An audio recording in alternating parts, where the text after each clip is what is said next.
Hey, I'm Tyler. And I'm Katie. You're listening to Not-Stalgia. I have no clever thing to say. You're listening to it. Okay. Kate, have you ever seen a cartoon called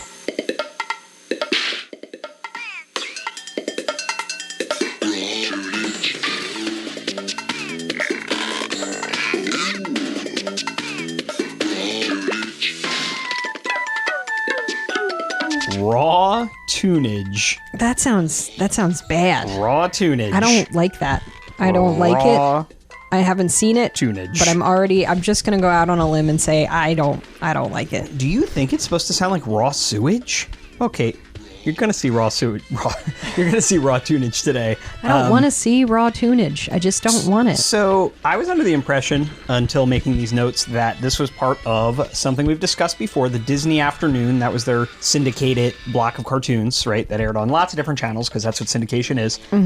But that's wrong. This, though it's from the same era, it's got a lot of the same animators. It wasn't on the Disney Afternoon. Instead, it was a Saturday morning show on CBS. So it's still made by Disney. You know, it's still in the same style of those, but it technically was not part of the Disney Afternoon. It only lasted for one season and 12 episodes. I wonder why, because it was named Raw Toonage. And that season originally ran, again, on CBS Saturday mornings from September 19th, 1992 to December 5th, 1992. It was created by Larry Latham and Ed Wexler. And this is your classic format, pretty much in the exact style of the old Hanna-Barbera like cartoons going back to the 60s, where you're going to have a half hour per episode, but each episode is 3 short segments, and each segment is complete. It's like they're different shows, basically, different characters, just like Yogi Bear, stuff like that. So here are the 3 segments. He's bonkers. Does that mean anything to you? No. Other than a thing you say about your husband sometimes? Constantly. Marsupilami. Does that mean anything to you? No. Okay. And how about totally tasteless video? No. All right, well, let's go through those one at a time in reverse order. Totally tasteless video, Kate. That's TV and movie parodies, including things like Magnum P.I., very timely. So timely. Poltergeist. Okay. Very appropriate for children.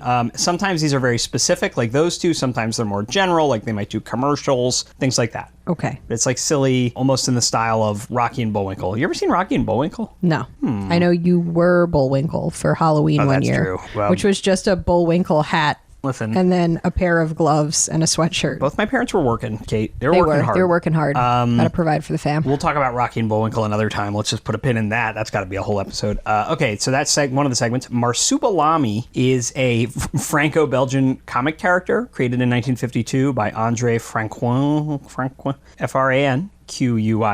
You had it. Franquin, probably. Frankenstein, for his comic Spirou in 1952. Disney, for some reason, in the early 90s, had recently acquired the American TV rights to this character that had been around for 40 years at that point. What is it? He's, you've never seen him? No. Oh, hang on. I gotta show him to you. You gotta see him. I think you've seen him. I used to have a bendy toy of this guy, Marsu. Of course you did. You had every toy. You ever seen this guy? No, that's horrific. Oh, you never seen him? That's horrendous. He's cute. He's like absolutely a little, not. Look, he's like got like polka dots, a long tail. No, thank you. No.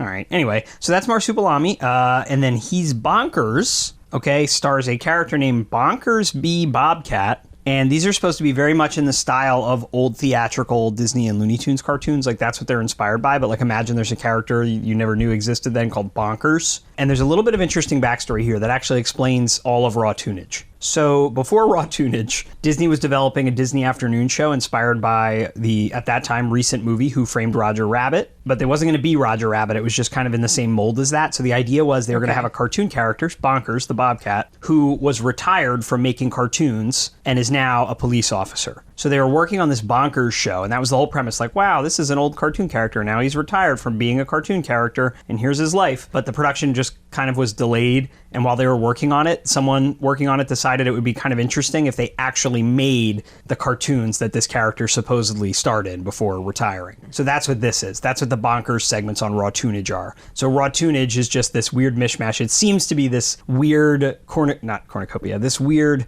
potpourri of like other ideas they had. We have Marsupilami. What do we do with him? We want to make this Bonkers prequel to this show that we haven't even made yet. What do we do with it? And then we'll put these silly Rocky and Bullwinkle-esque spoofs in as well. So I had literally never heard of or seen this show before. But I was like, many years ago when we did whatever we did for the Disney afternoon, Darkwing Duck, Tailspin, those cartoons. I was just going through the list of all the cartoons Disney made at that time, and this has been on the list for a long time. We're kind of covering just some random cartoons lately, so that's how we're going to watch it. And, I'm on a quest to see every cartoon basically ever made from the 90s, pretty much. So here we are, and you're along for the ride. We're going to watch episode 11, Quest for Firewood, Badly Animated Man, and Safari So Good. Fortunately, I speak fluent gorilla, thank you. It's no wonder the bully picked on you. Look at yourself, you wide load. You're out of shape. You are going to go on a fitness program. I don't like this little guy. Marsupilami? I don't like his little feet. I don't like his hands. It looks like he's wearing a costume and might be naked underneath. It's very confusing. I don't like it. This is not good. I don't like the words raw tunage pulsating on the screen. I just don't like it. Got kind of it sounds like that song from Ferris Bueller's Day Off, but the guy's going raw tunage in a weird deep voice. Yeah, this is a lot. A lot of things have happened in this introduction, and I don't like any of them. All right, so we're starting with a classic 90s fat shaming plot line. This gorilla is being bullied, and Marsupilami's like, no wonder you're being bullied. You're overweight. What is happening now? We're just going rapid fire from place to place. We just saw little Marsupilami. Here's Bonkers. Every single time people are like, oh, TikTok, it invented brain rot. I will direct them to this. Would you say it has sped up brain rot? I would say it's accelerated it, but this is definitely also brain rot. I also don't like the copy of this that we're using. It's very difficult to see. Oh, I love this. It's all they got, Kate. This is not a well-preserved show. It's very difficult to see. Oh my God, who is that? It's Bonkers. Bonkers B. Bobcat. He looks too similar to the other guy. You think he looks like Marsupilami? Look, he's wearing a thing. He has a tail. Why would a bobcat have a tail? Oh God, the voice acting's not good. Now we have like a little creepy, sexy deer, and the bobcat is like hooting. His eyes are coming out of his head. He's exploded into fireworks in an absolutely uninspired creative decision. The voice for the Bobcat is a bad impression of Bobcat Goldthwait. I literally don't understand the plot of this. We're in prehistoric times. That's it. And we got someone doing a Porky Pig impression. And now there's like a flying egg. What? I'm speechless. I am rendered speechless by how bad this is. Look, their egg car crashed and then kind of blew up in a gooey egg. I'm not selling it to you, am I? No. And then, like, in addition to the absolutely whack Bobcat Goldthwait voice acting, the rest of the animals in this are speaking some kind of gibberish. Baby talk. Baby gibberish. It's terrible. It's like, I think there are jokes here, but none of them are landing. And I can't tell if it's the subpar writing, the subpar voice acting, the bad animation, or my complete unwillingness to engage with this material. All of the above. Why does he have antenna, the bobcat? That's a great question. Those aren't like his ears. Have you ever seen a bobcat? No. Have you? Yeah. Where? All kinds of places. Should I have to worry about bobcats? Not here. Bobcats do have tufty ears, but these are like antenna. You're going to get real excited when you see that, and you're going to think I'm laughing, but it's just me coughing. Oh, when I look at the when you look at the waveforms. I'm like, oh, a laugh. The way that this is like a bad transfer of some kind, it's really difficult for me to differentiate the different characters because they're just like one big orange blob. This kind of reminds me, like, you know those ads you get for like a mobile game where it's like, oh, this mother and child, they're so cold. You have to divert the coal to heat up their fire. And they're like,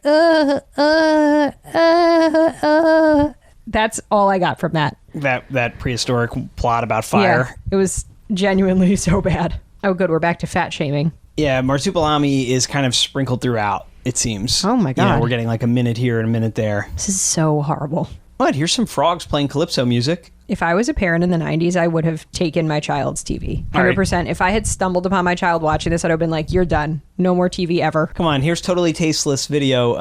What was it? Badly Animated Man? There's some pretty good jokes in this. All right, this was a little funny because they're making fun of, I guess, like a Hanna-Barbera type animation, right? Where like limited animation, just the mouth moves. Kind of funny. But I'm already mad. Very meta. I'm already angry. So this is not landing the way that it's landing for you, probably. Yeah, I'm enjoying. Oh my God, did you see?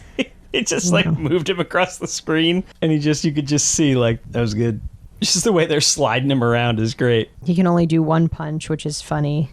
love hearing you just completely deadpan, unenthused say, all right, it's funny. I'm happy that you found something that you love. Kate, I'll have you know, Marsupilami will soon get spun off into his own whole show. Oh, Jesus Christ. Lucky for you. It's actually not on our list right now. Thank God. It is lucky for you. But that's part of the reason this only lasts one season, because they're going to kind of take these things and make them into their own shows. Bonkers will have his show that they planned. Marsupilami gets a show. I don't like when he breaks the fourth wall. I don't like his little ruff of fur that he has around his neck. You're one tough customer, Kate. I am. This is what the people want. They want me to be rude. You're adoring public. All right, so you were just being teased with some small Marsupilami clips throughout, and now here's the proper Okay, but segment. is this the last one?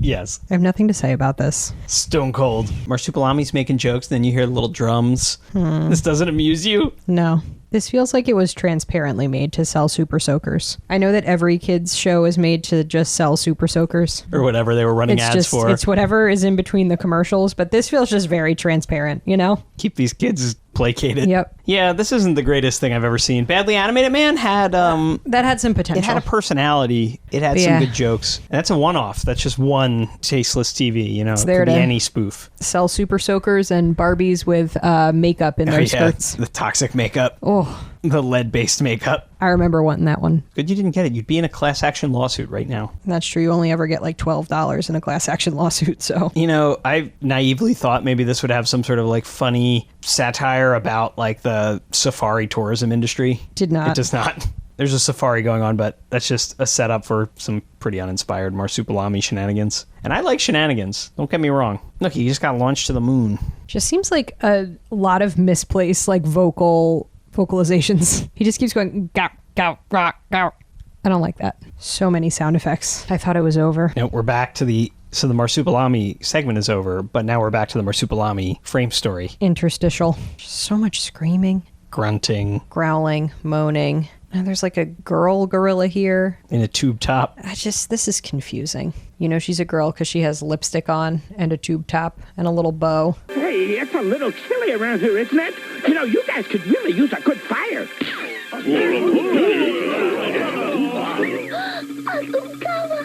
Get it? If it's a fire you want, then it's a fire you'll get. Okay. Wow, that was horrendous. Raw Toonage. That was really genuinely so bad. Do you have thoughts? Yeah, I admit it. That was pretty bad. Badly Animated Man, that was okay. That was the highlight. That was The tasteless I thought TV, yeah. for a minute that was like pretty okay. Especially in comparison to how much the other two sucked. Yeah, it's pretty uninspired, right? Yeah, it's just all bad. All bad. Did you have any specific criticisms? Because mine are going to be all bad, all bad. Yeah.